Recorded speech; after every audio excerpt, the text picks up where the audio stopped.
Hi, this is Jason, and today we'll talk about the concept of earnings, in particular, looking at earned premiums and earned exposure. Before we look at an example, we must realize the importance of earnings.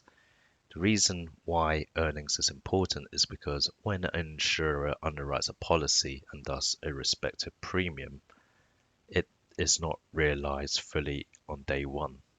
The reason for this is because a policy can, for instance, typically be 1 year in term. And as we go month by month, when that coverage is in force, it always has the opportunity to cancel midterm. And therefore, we don't realize the premium fully as a result. So we look at an example on Excel.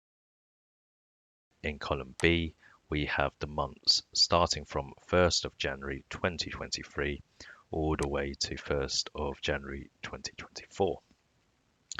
And then for these months in column C, we have the respective days in the given month. And then given the days, we have the proportion against the whole year. If we do a quick sense check, what we see here is if we take the summation, we'll get 365 days, which is correct for a non-leap year.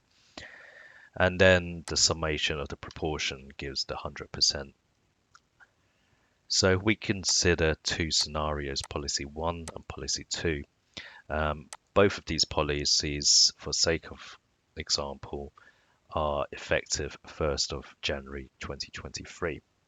So if we look at policy 1, first of all, if we're in the point of time of 1st of February 2023, knowing that this policy was effective 1st of January 2023, we would have had 31 days of exposure, or otherwise around 8.5% of the policy life exposed.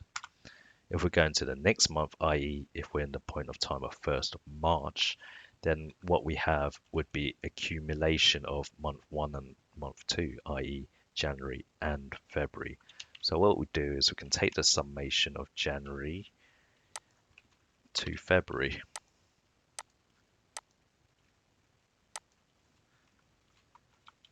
So if we're in the point of time of 1st of March, we would have had around 16% of the policy life exposed. So what we can do now is just drag down.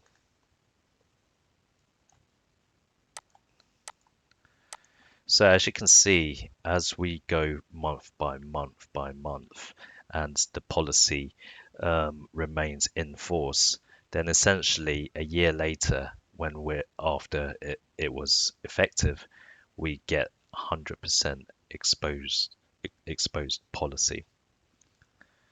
So once we have this cumulative exposure, what we can do is also apply this figure to the premium. So it was charged £500. So what we can do is take 500 multiply by this cumulative exposure.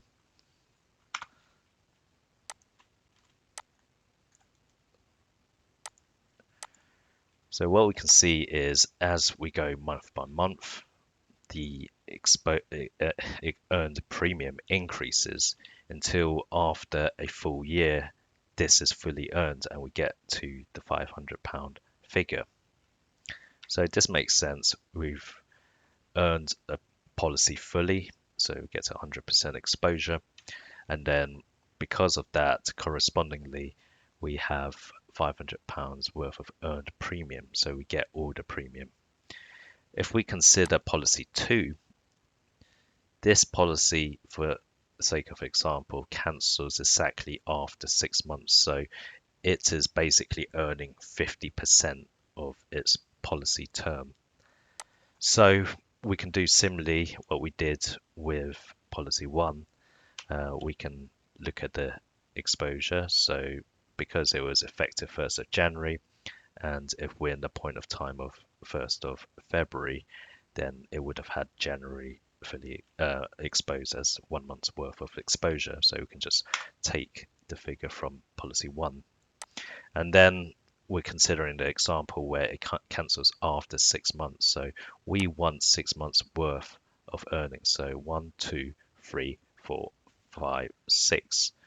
So on the 1st of July, we would have had 6 months worth of exposure.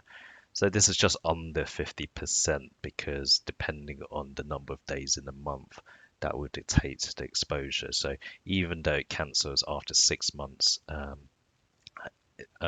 we actually get just under 0.5 or under 50% exposed.